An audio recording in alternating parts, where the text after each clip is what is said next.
어, 꽤 오래전에 제가 여러분들에게 설교하면서 한 예화를 들기를, 자전거를 타게 되면은 자전거 안장 길이가 한 20cm 돼요.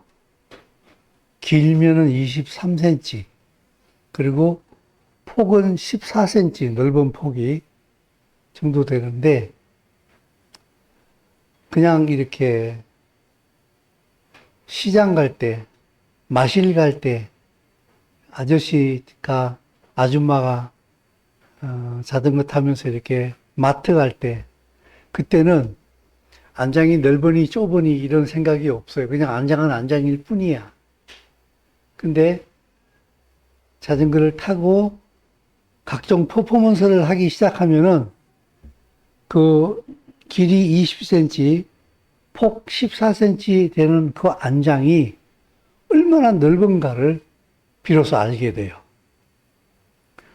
왜냐하면 그 안장 20cm 되는 그 안장에 내가 엉덩이 위치를 어느 쪽에 두느냐, 앞쪽에 두느냐, 뒤쪽에 두느냐, 내 엉덩이가 안장을 벗어나느냐, 여기에 따라서 자전거의 움직임이 엄청나게 달라지게 되거든요. 그래서 예전에 일명 자전거 고수들이 자전거 안장이 참 넓습니다 이러면은, 뭐 넓어 20cm밖에 안 되는데 이렇게 얘기했는데, 제가 자전거를 본격적으로 타기를 시작하면서 여러 가지 퍼포먼스를 하다 보니까 이제 그 말이 이해가 되는 거야. 와, 안장 진짜 넓구나. 요 20cm에서 내 엉덩이 위치가 달라짐에 따라서 자전거가 이렇게 다르게 반응할 수 있나.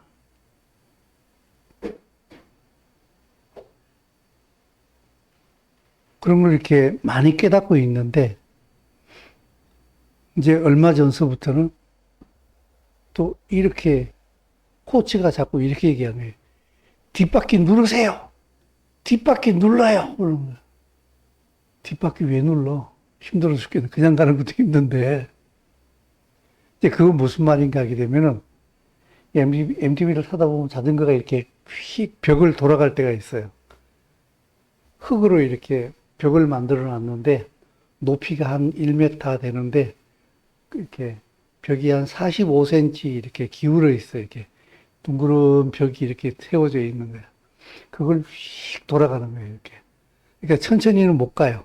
빨리 돌아야만이 자전거가 누워서 이렇게 확 돌게 되거든요. 근데 거기서 이렇게 그냥 돌면은 자빠져요. 그래서 뒷바퀴를 확 눌러야 돼요. 이제 우리는 그걸 펌핑한다 그러는데, 뒷바퀴를 팍 누르면은 자전거 앞바퀴가 살짝 뜨면서 이게 가볍게 휙 돌아 나가요, 이렇게. 그래서 이제 그걸 돌게 되면은 코치가 옆에서 뒷바퀴 눌러요. 뒷바퀴 눌러요. 그러는데 처음에는 안 눌러줘. 죽으라고 안 눌러줘. 안 넘어지고 돌아가는 것만 해도 다행이야. 이제 그게 여러 번 돌다 보게 되면은 자기도 모르게 뒷바퀴가 눌러져요.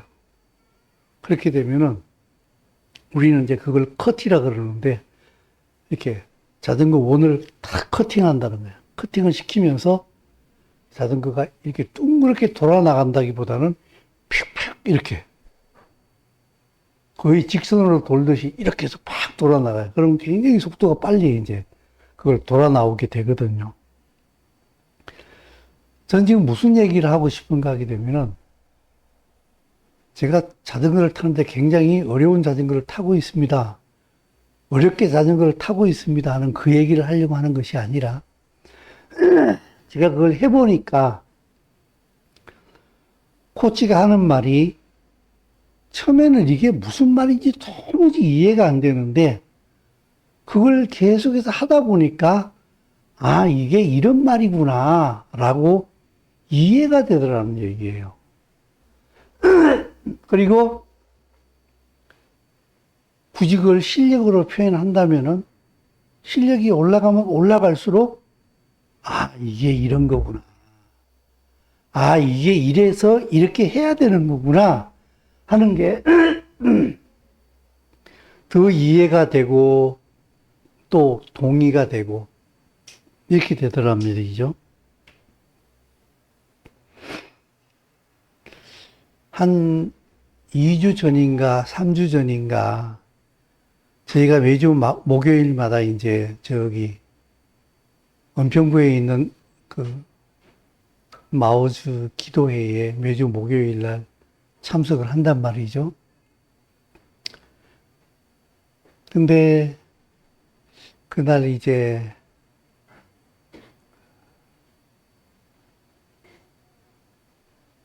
대선에서 김문수 후보가 낙선이 됐어요. 그 주에. 그래서 그동안에 나라를 위해서 늘 기도하는 많은 사람들이 많이 낙심했단 말이죠. 도대체 이 나라가 이제 어디로 갈 건가. 그런데 그날 기도회를 마쳤을 때에 저희 아내가 갑자기 손을 들면서 내가 한 말씀 해야 되겠다고 하면서 앞으로 나갔어요. 그리고 저희 아내가 얘기를 하는데 낙심하지 마라. 우리는 예수와 그리스도의 이미 승리하심 안에서 우리는 그리스도인으로서 살아가는 거다. 예수와 그리스도가 이미 승리하셨다. 그러므로 이 일을 통해서 낙심하지 말고 이미 승리한 백성으로서 승리를 선포하면서 이미 승리한 자로서 우리는 살아야 되는 거다. 그런 얘기를 했어요. 그래서 많은 부분 굉장히 동의가 되어졌어요. 동의가 되는데 우리의 현실은 보게 되면 여전히 이제 정치에서 이미 패배한 자로서의 그 징조들이 나라에 나타나기도 하고 외교에서 나타나기도 하고 경제에서 두드러지게 나타나기 시작을 하고 또 그들이 또 늘 원했던 것처럼 대통령이 되자마자 여러 가지 악법들을 막 시행하려고 이렇게 본격적으로 시동을 거는 모습을 보면서 승리자로서 살아가는 것이 도대체 뭘까라고 하는 우리는 승리자로서 살아야 한다라고 하는 것은 너무나 동의가 되어지는데 우리의 현실은 전부 다 패배의 현실만 자꾸 드러난단 말이죠. 이건 꼭 어떤 우리나라의 뿐만이 아니라 우리 그리스도인의 삶을 보더라도 그렇다는 얘기죠. 예수와 그리스도 안에서 이미 나는 승리한 사람이라고 얘기를 하는데 우리의 삶 속에는 여전히 걱정에, 근심에, 또 가난에, 불안에, 힘들어하는 여러 가지 상황들이 그냥 그대로 우리 앞에 존재하고 있다는 거죠. 도대체 이러한 것들을 승리자로서 어떻게 대해야 하는가? 라는 갈등이 이제 생기는 거죠. 근데 이번 주에 제가 우연히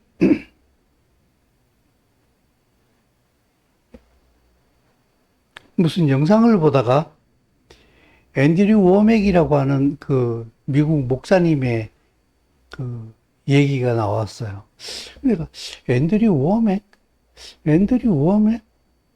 어디서 많이 들어본 사람인데 영혼 몸 쓴 책을 쓰신 분이 아닌가? 라는 생각이 드는 거야. 그래가지고 제 책꽂이를 막 뒤지기 시작을 했어, 이제. 여러분 알다시피 내가 책 다 갖다 버렸잖아, 예전에. 우리 집에 있는 책 그거밖에 없거든. 근데 거기 그래도 책꽂이가 좀 작아가지고 내가 책을 이중으로 꽂아놨어요. 한 칸마다 앞에 꽂고 뒤에 꽂고. 그래서 뒤에 있는 책들이 있기 때문에 그걸 찾으려고 내가 책상 밑에 들어가가지고 막 책꽂이에 책을 끄집어내면서 보니까 드디어 찾았어. 영혼 몸 책을 찾은 거야. 그래 저자를 딱 보니까 앤드류 워맥이야. 맞아. 내 기억이 틀리지 않았구나. 내가 이분 책을 예전에 읽었는데 이러면서 책갈피를 내가 책을 사면 항상 그 책 산 날짜를 적어 놓거든요. 확 뒤졌더니 2012년인 거야. 와, 13년 전에 내가 이 책을 봤구나. 이러면서 책상 앞에 앉아가지고 그 책을 이렇게 열었는데 글자가 좀 거짓말 보태가지고 글자가 안 보일 만큼 내가 줄을 쳐놓은 거야. 한 장도 안 빼놓고. 그야말로 진짜 열심히 봤더라고. 옆에 메모도 해놓고, 막 빨간 줄 치고, 체크해놓고, 막 아멘 써놓고. 근데 그게 내 속에 하나도 없는 거야. 그게 충격이었어요. 아니, 이렇게 열심히 봤는데 이 책 내용이 내 속에 하나도 없단 말이야? 그런데 다시 내가 읽는데, 그때도 아멘이 됐으니까 그렇게 줄을 많이 쳐놨겠지요. 그죠? 근데 이번에도 읽는데 13년이 지났어요. 그렇게 아멘이 되는 거야. 그래가지고 그분이 쓴 책이 또 있어요. 여러 권이 있는데 이미 다 가졌습니다라는 책이 있어요. 그래가지고, 이분 쓴 책이 또 하나 더 있는데, 또 내 막 책꽂이를 또 막 뒤진 거야. 없어.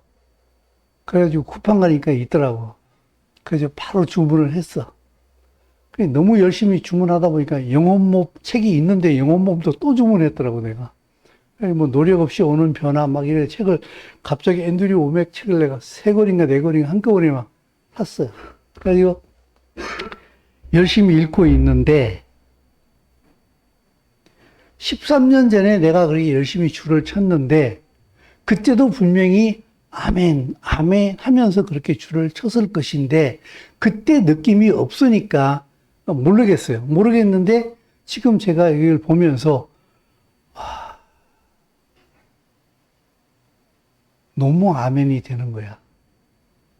그러면서 지지난주에 저희 아내가 마오주에서 이미 승리한 사람으로서 살아야 된다라고 하는 그것과 서로 메시지가 일맥상통되어지는 거예요. 그러면서 오늘 아침에도 저희 아내하고 식탁에 앉아가지고 그런 얘기를 아침 먹으면서 잠깐 나눴는데 우리의 삶이 지금까지 그리스도인으로 살아온 게 우리는 참 열심히 그리고 하나님을 향해서 갈증을 가지고 갈망하면서 정말 열심히 살아왔는데 그 산 것이 잘못됐다는 얘기가 아니라 이거 뭔가 우리가 많은 것을 빠뜨리고 살아왔다라는 생각이 많이 드는 거예요. 이미 승리자로서 살아야 되는데 내가 무엇을 해야만이 승리할 수 있고 내가 뭘 해야만이 하나님으로부터 뭔가를 받을 수 있고 내가 그 조건을 갖추어야 한다라고 하는 그 강박관념 속에서 살아오지 않았는가라는 생각이 아주 강하게 드는 거예요. 내가 조건을 만드는 것이 아니라 주님이 이미 조건을 다 만들어 놓은 거야. 중요한 거는 내가 그 조건을 믿음으로 취해서 그걸 누릴 거냐 아닐 거냐라는 문제인 거예요. 제가 요새 와서 자꾸 이제 손자들을 보다 보니까 제가 손자 얘기를 자꾸 하잖아요. 그죠? 그들이, 비단 꼭 우리 손자만이 얘기가 아니에요. 여러분의 손자, 여러분의 자녀와 전부 다 똑같이 적용되는 거예요. 다만 제가 설교자이다 보니까 제가 우리 손자를 얘기하는 것 뿐이지. 그들이 부모의 보살핌 안에서 완전하게 누린단 말이죠. 지가 뭐 했는데? 지가 뭐 했냐고, 지가 지금 누리고 있는 이 모든 조건들을 갖추기 위해서 자기가 뭘 했냐고요. 하나도 한 게 없어요. 근데 다 누리고 있어.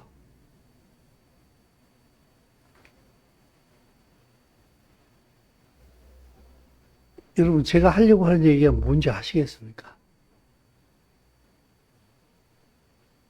그래서 제가 설교 준비를 다 해놓고서, 어저께 밤에 설교 준비를 다 했거든요.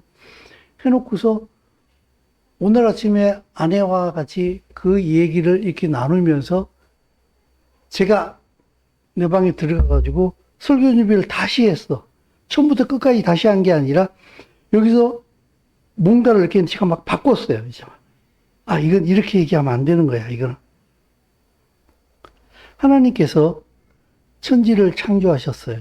창세기 1장에 보면 그 하이라이트가 아담과 하와를 지으신 거예요.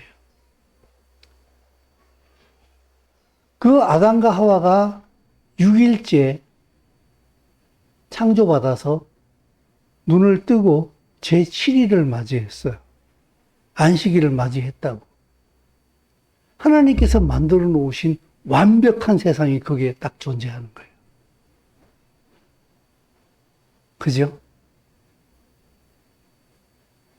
푸른 녹음이 짙은 나무 숲과 아름다운 새들이 지저귀고 세상에서 최고로 깨끗한 물이 흘러가면서 시원한 바람이 불면서 습도와 온도가 최적으로 맞춰져 있는 그곳에서, 그죠?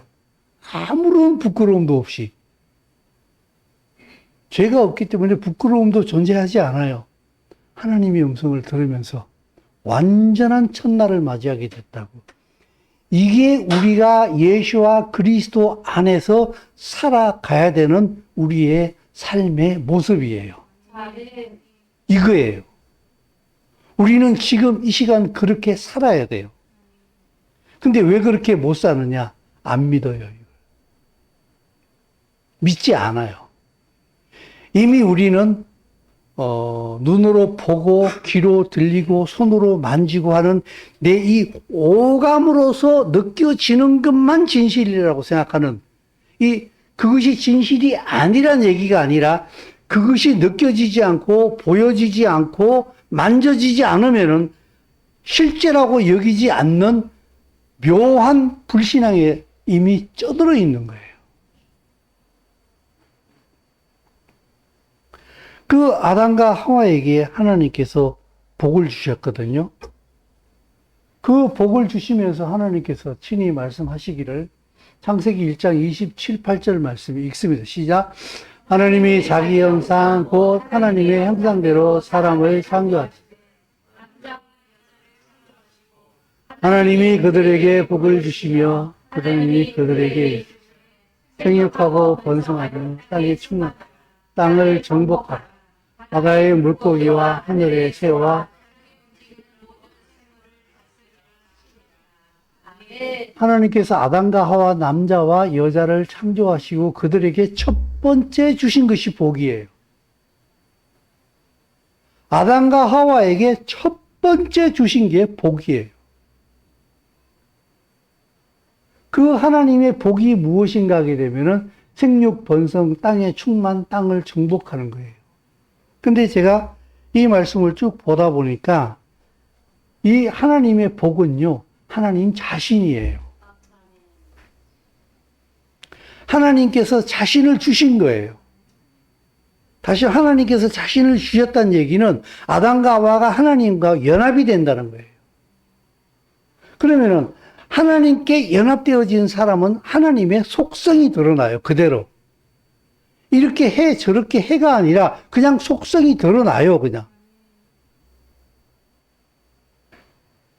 그게 뭔가 하게 되면은 그들은 생육 번성하고 충만하고 땅을 정복하는 통치자의 삶을 살게 돼 있다는 거예요. 근데 이들은 실패했잖아요. 그죠? 실패했습니다만은 아담과 하와는 사실은 통치자로 부르심을 받은 거예요. 이 창조 세계에서. 그래서 하나님께서는 노아를 거쳐가지고 아브라함을 부르시잖아요. 우리가 잘 알고 있는 대로. 우리가 참 많이 읽은 말씀이잖아요. 창세기 12장 1에서 3절 시작. 여호와께서 아브라함에게 이르시되 너는 내 고향과 친척과 아버지의 집을 떠나 내가 내게 보여줄 땅으로 가라. 을 이루고 내게 복을 주고 내 이름을 창대하게 너는 복이 될지라. 너를 축복하는 자에게는 내가 복을 내리고 너를 저주하는 자에게는 내가 저주하리니 땅의 모든 족속이 너로 말미암아 복을 얻을 것이라. 아멘. 너는 너의 고향과 친척과 아버지를 떠나라. 갈대아 우르, 이란을 떠나는 거예요. 아브라함이 하나님의 말씀을 받아서 보여줄 땅으로 가라. 이게 가나안 땅이에요. 여러 번 말씀드린 것처럼 가나안 땅이 바로 에덴 동산이 있던 곳이에요. 그래서 하나님께서는 그곳으로 아브라함을 보내시는 거예요. 그곳에서 복음이 시작돼야 하기 때문에 그곳에서 땅을 정복하고 생육하고 번성하는 아담과 하와를 통해서 그걸 행하시려고 했던 그것을 이제 아브라함을 통하여서 똑같이 행하시는 거예요. 천하 만민이 너로 말미암아 복을 얻게 될 것이다. 이 복이 바로 하나님이라고 내가 그랬잖아요. 그죠? 천하 만민이 다 하나님을 보게 될 것이다. 하나님을 얻게 될 것이다. 하나님과 연합하게 될 것이다. 근데 참 재미난 게 오늘 아침에 이제 제가 아내하고 대화하면서 설교를 바꿨다 그랬잖아요.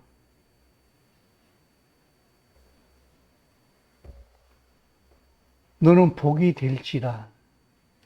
그래서 서둘러 히브리어 원문을 찾아봤어요. 복이 될지라 그랬는데 하야로 나와 있어요. 그랬더니 제가 신학교에서 하야동사를 하지 귀에 딱쟁이에 듣기를 들었던 기억이 나는 거예요. 하야동사. 이거는 영어로 치게 되면 비동사랑 비슷해요. 이다, 있다. 너는 복이 될지라. 아니요. 너는 복이다. 하나님께 부르심 받았잖아요. 그 사람은 그냥 복이에요. 그냥 복덩어리야, 이 사람은. 단, 이것을 알고 복으로서 살아가기 시작하면은 아브라함은 아무것도 아니에요. 아브라함의 정체성이 어떻게 바뀌는가, 뭘 해서가 아니에요. 하나님께서 아브라함을 부르실 때에 아멘 하면서 따라가니까 이 사람이 그냥 복이 되는 거예요. 너는 복이야. 그래서 복이기 때문에 너로 말미암아 땅의 모든 족속이 복을 얻게 될 것이다. 하나님을 보게 될 것이다. 너를 통해서. 네가 세상 사람들에게는 하나님처럼 보이게 될 거야. 그래서 그들을 하나님처럼 만들어. 나와 연합하게 해. 이게 성경이 말하고 있는 거예요. 그래서 아브라함의 후손으로 연합되어지는 그 이스라엘은요, 바로 이스라엘은 하나님의 복의 전달자예요. 하나님의 백성으로서의 그냥 민족인 거예요. 복의 전달자로서의 사명을 가지고 있는 거예요, 이스라엘은. 근데 이스라엘 백성들은 율법 안에 갇혀서 주신 복을 자신의 전유물로 삼잖아요. 주신 복을 자신들의 전유물로 삼았다는 얘기는 이 하나님을 자기들만의 하나님으로 전유물로 삼아버렸다는 거예요. 이것을 바로 하나님을 이스라엘 안에 가두어 버렸어요. 물론 여기에는 그 이스라엘의 눈을 멀게 하신 하나님의 섭리가 있다는 사실을 우리가 알고 있잖아요. 이 복이 이방으로 흘러가기 위하여서. 근데 하나님께서는, 이게 선순환으로 말하게 되면은 이스라엘이 그냥 자연스럽게 자기네들과 관계를 가지고 있는 이 하나님을 이방 민족에게 당신들의 하나님이십니다라고 흘려보내야 하는데 가두어 버렸어요. 예수와 그리스도가 이 땅에 오셨잖아요. 그는 여호와 하나님이에요. 근데 그 예수와를 이스라엘은 십자가에 못 박아 버리잖아요. 이를 통해서 하나님의 복, 이방으로 흘러가기 시작을 합니다. 이것을 통하여서 우리가 또다시 참 많이 알고 있는 에베소서 2장 14에서 16절 말씀이잖아요. 같이 읽습니다. 시작. 그는 우리의 화평이신지라 중간에 막힌 담을 자기 육체로 오시고 율법으로 된 계명의 율법을 폐하셨으니 이는 이 둘로 자기 앞에서 한 세 사람을 지어 화평하게 또 십자가로 이 둘을 한 몸으로 하나님과 화목하게 하려 하심이라. 원수된 것을 십자가로 소멸하시고. 아멘. 십자가가 둘로 하나를 만드신 거예요. 우리의 화평이에요. 유대인과 이스라엘과 이방인의 화평이에요. 이 이스라엘과 이방인을 하나로 만들어가지고 그 막힌 담을 헐어버렸어요. 법조문으로 된 계명의 율법을 폐하셔가지고 그 율법 안에 갇혀있는 이스라엘을 이방과 연합하게 하신 거예요. 그래서 이 한 세 사람이에요. 이게 바로 원유맨이에요. 이스라엘이 하나님의 백성이요. 이방이 이 이스라엘과 연합해서 한 하나님의 백성이 된다는 사실을 아멘으로 말하는 그 사람들이 바로 원유맨이에요. 그래서 예수와 그리스도의 십자가의 목적은 나를 구원하신 것에 끝나지 않아요. 구원받은 사람은 그 십자가는 반드시 나를 구원하는 것은 틀림없는 사실인데 이 구원받은 사람에게 반드시 나타나야 될 한 가지 현상은 무엇인가 하게 되면은 이방인은 유대인과 유대인은 이방인과 예수와 안에서 서로가 하나가 돼야 돼요. 그래서 하나님과 화목하게 되는 거예요. 이렇게 하신 이유는 무엇인가 하게 되면은 아담과 하와에게 주셨던 그 하나님의 복, 아브라함에게 주셨던 그 하나님의 복, 이스라엘이 받은 그 복, 이 복이 이방에까지 흘러가기 위하여서 이 일을 하시는 거예요. 그래서 다른 말로 표현하게 되면은 예수와 그리스도는 십자가로 이방인의 문을 여신 거예요. 율법의 담을 허물어 버린 거예요. 그래서 율법의 담을 허물어 버림으로 율법 안에 갇혀 있는 이스라엘 보고 이제 나와. 그래서 이방과 하나를 만드시는 거예요. 이 복의 뿌리는 바로 하나님의 통치 안에서 살아가는 것입니다. 그래서 하나님의 통치 아래에 있을 때에 복의 히브리 원문을 보게 되면 바라크라고 나와 있어요. 바라크가 복이에요. 근데 그 바라크가 복인데 뜻을 찾아보면 재밌어요. 무릎 꿇다라는 뜻이에요. 아니 복은 그냥 바라크 해놓고서 해석이 나오면은 많은 재물을 얻다, 영생을 얻다, 고생하지 않는다, 근심이 없다 이렇게 나와야 되는데 바라크 나오는데 무릎 꿇다로 나와요. 그럼 이 복이 뭐냐? 바로 하나님 앞에 무릎 꿇는 거예요. 하나님을 인정하는 거예요. 하나님을 인정하는 사람이 하나님의 통치 안으로 들어가는 거예요. 그 하나님의 통치 안으로 들어갈 때에 생육, 번성, 다스림의 권세가 우리에게 그냥 들어오는 거예요. 내가 무엇을 해서가 아니에요. 그 하나님을 인정하고 그분 앞에 내 무릎을 꿇을 때에 그거는 그냥 예수와 그리스도를 통하여서 그냥 이루어지게 되는 거예요. 우리가 하나님께 바라크 할 때에 세상은 또 우리 앞에 우리에게 바라크예요. 내가 하나님 앞에 굴복하는 삶을 살잖아요. 그러면은 세상이 우리에게 굴복하게 돼 있어요.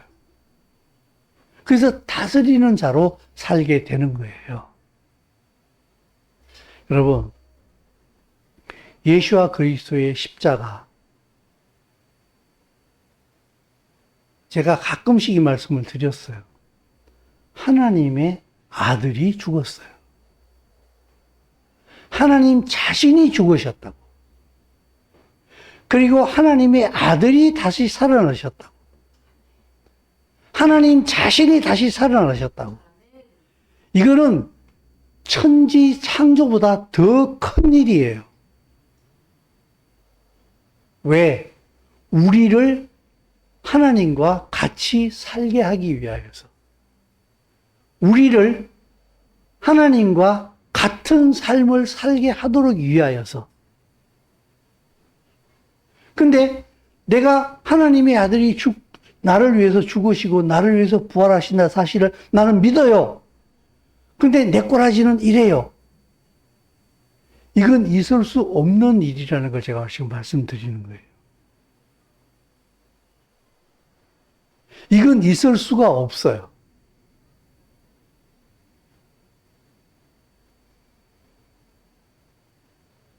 우리는 그 하나님 앞에 바라크하면서 그분의 말씀을 따라갈 때에 우리는 하나님 자신이 죽으시고 하나님 자신이 부활하신 그 목적이 우리의 삶에서 그냥 나타나게 된다는 거예요. 그래서 저희 아내가 승리자로서 살아야 된다는 말이 바로 그 말이에요. 내가 예수와 그리스도의 십자가의 죽으심과 부활하심을 날 믿었잖아요. 예수와 그리스도는 부활하심으로 이미 사망에 대해서 승리하셨잖아요.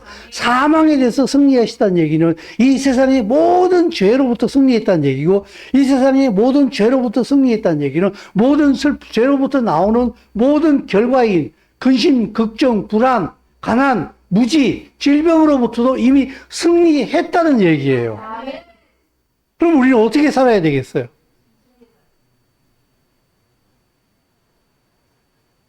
내가 지난 수요일에 우리 예배 모였을 때 내가 그랬어요. 지긋지긋한 가난이라고.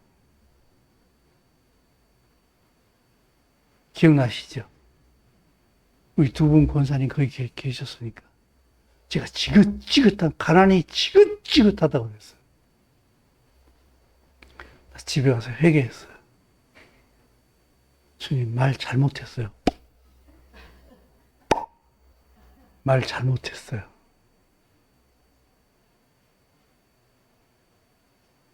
나는 예수와 안에서 가난한 사람이 아니라 세상에서 가장 부유한 자예요. 그러니까 가난한 자로서 살아가는 게 아니라 부유한 자로서 사는 거예요. 그래서 내가 아침에 내가 말씀을 이렇게 묵상하다 보니까 주라, 그리하면 주시리니. 그 원리네.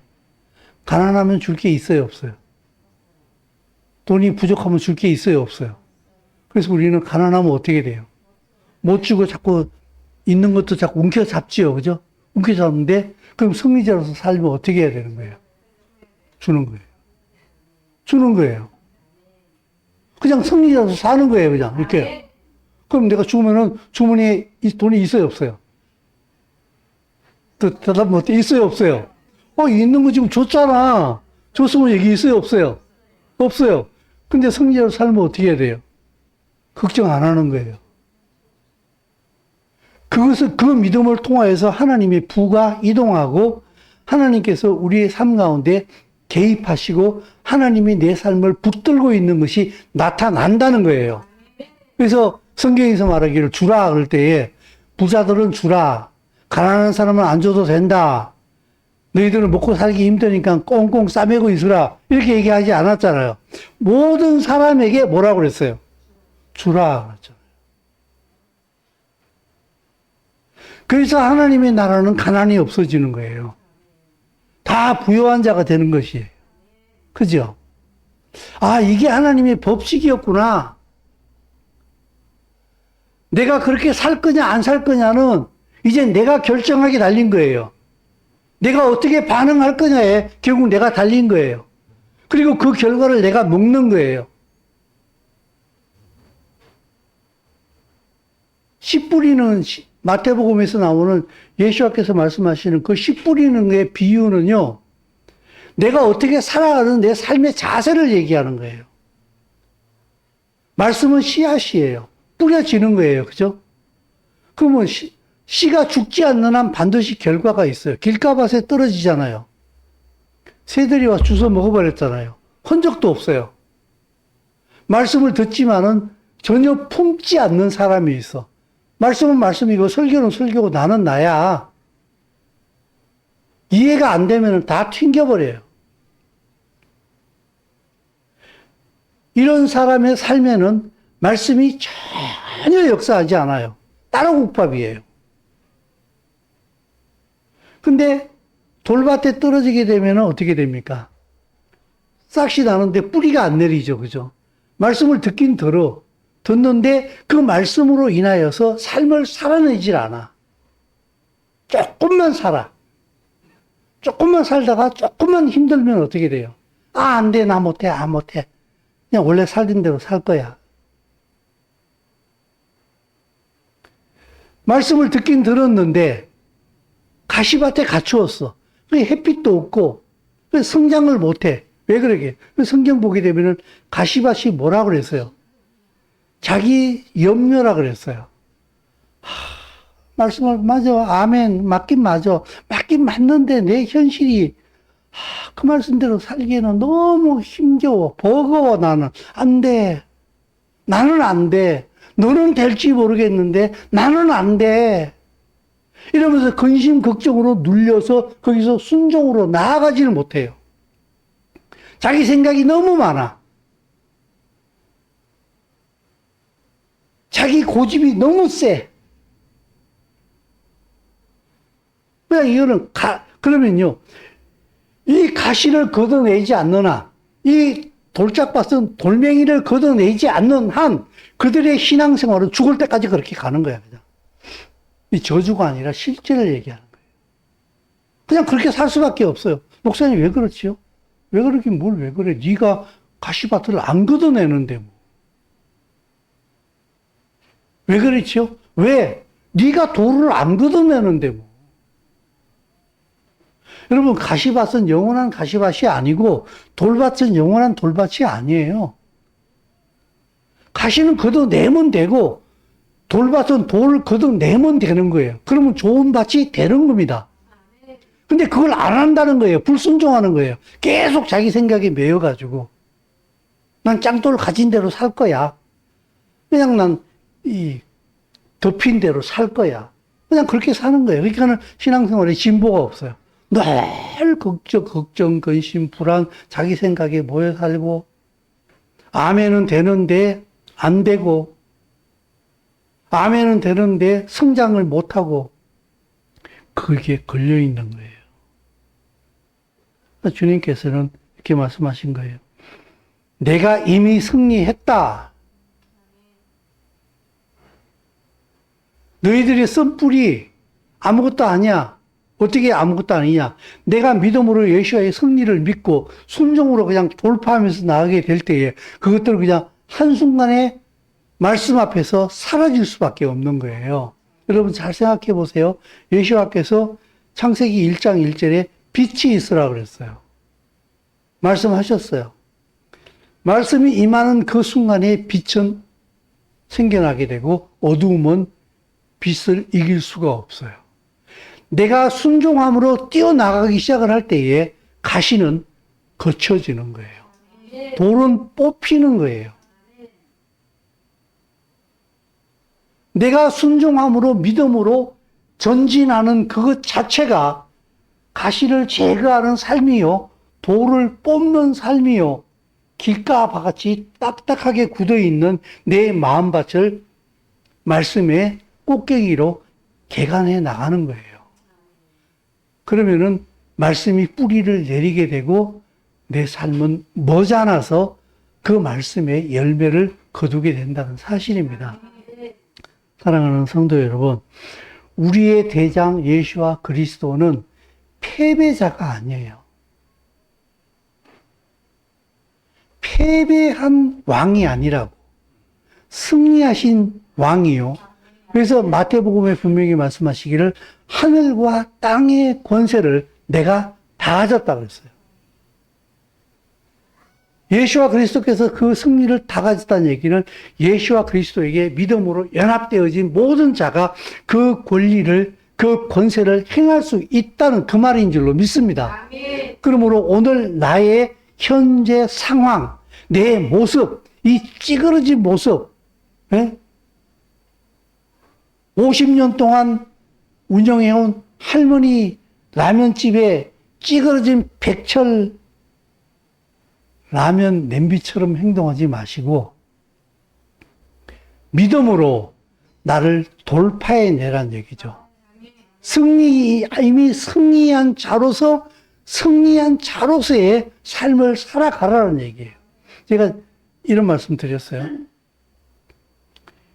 여러분 다 살고 있는 집이잖아. 내 집이잖아. 그게 전세든 월세든지 간에. 내가 살고 있는 동안에는, 내가 월세를 내고 있는 동안, 전세금을 내고 있는 동안에는 내 집이잖아. 그죠? 근데 어디 며칠 여행 갔다 왔는데, 문 열고 다른 사람이 있어. 그럼 여러분 첫 번째 반응이 뭐겠어요? 누구세요? 그러겠죠. 그죠? 그러다가, 그 다음 뭐라 그러겠어요? 나가! 너 누구야? 나가, 여기서! 이러지 않겠어요? 그죠? 이건 내 집이기 때문에 그렇게 얘기하는 거예요. 그죠? 예수와 그리스도의 승리가 정말 내 것이면 어떻게 되겠어요?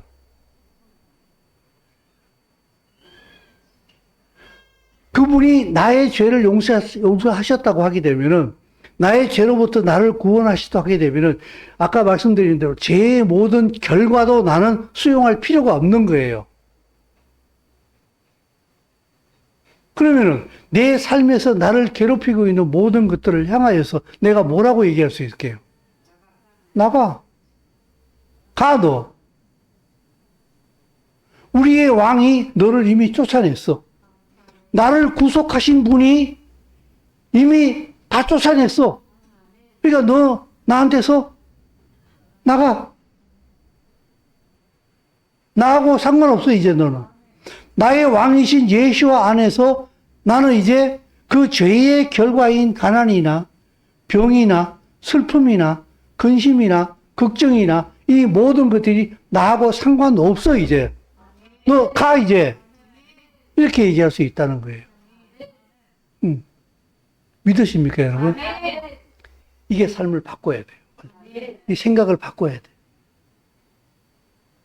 이게 이스라엘의 하나님이 우리에게 주신 복인 줄로 믿습니다. 그게 아담과 하와에게 처음에 주신 복이요.